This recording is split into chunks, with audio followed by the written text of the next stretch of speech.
মানুষের আসল সৌন্দর্য মানুষের মনে হয়, রূপে নয়। মা, সত্যিই তুমি অনেক ভালো মনের। তুমি অতীতে সব কিছু ভুলে গিয়ে আমাদের স্কুলের হয়ে এখনো পর্যন্ত ডান্স করতে চাইছো। যাও মা, যাও, অনেক সুন্দর করে ডান্স করো আর জয়ী হয়ে ফেরো, এই দোয়া করি তোমার জন্য। টিচারের মুখে এমন সব সুন্দর কথা শুনে পান্না চলে যায় স্টেজে ডান্স করার জন্য। এরপর পান্না অনেক সুন্দর করে ডান্স করতে থাকে আর সকলেই পান্নার ডান্স অনেক পছন্দ করে, কারণ পান্নার ডান্স ছিল সবার থেকে একদমই আলাদা। সবাই তার ডান্স দেখে অনেক খুশি হয় আর সবার মনোরঞ্জন হয়। শেষমেশ পান্না সেই ডান্স কম্পিটিশনে জিতে যায়। সাথে সাথে সে 50,000 টাকা ও ট্রফি উপহার পায় এবং শুধুমাত্র পান্নার কারণেই তাদের স্কুলের মান সম্মানটা সেবারের মতো বেঁচে যায়।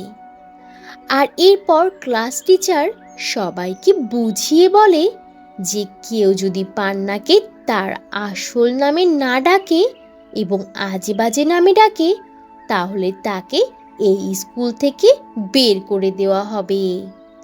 আর এই কারণে পান্নার সাথে সকলেই অনেক ভালো ব্যবহার করে। তারা সবাই মিলে পান্নার সাথে লাঞ্চ করে এবং পান্নার সাথে খেলাধুলা করে। এভাবে পান্নার স্কুলে অনেক বন্ধু হয় আর সাথে সাথে স্কুলেও তার একটা ভালো পজিশন তৈরি হয়। আর এইভাবেই পান্না নামের কালো মেয়েটি সাফল্য অর্জন করে ও সাথে সাথে সবার মনে তার জন্য জায়গা করে নেয়। তাহলে এই গল্প থেকে আমরা কি শিখলাম বলো তো? বাহ্যিক সৌন্দর্য নয়, মনের সৌন্দর্যটাই আসল সৌন্দর্য। আর রূপ দিয়ে নয়, গুণ দিয়ে মানুষের মনে স্থান করে নিতে হয়, আর এটাই দীর্ঘমেয়াদী হয়। তো বন্ধুরা, এই ছিল আজকের গল্প।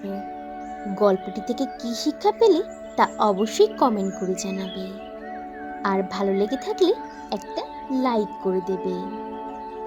আর এখনো যদি চ্যানেলটি সাবস্ক্রাইব না করে থাকো তাহলে এখনই লাল রঙের বাটনটি চেপে চ্যানেলটিকে সাবস্ক্রাইব করে দাও আর অল দি নোটিফিকেশন প্রেস করে রাখো। তাহলে বন্ধুরা, আজ এখানেই শেষ করছি। আবার দেখা হবে নতুন কোনো ভিডিওতে, নতুন কোনো গল্প নিয়ে।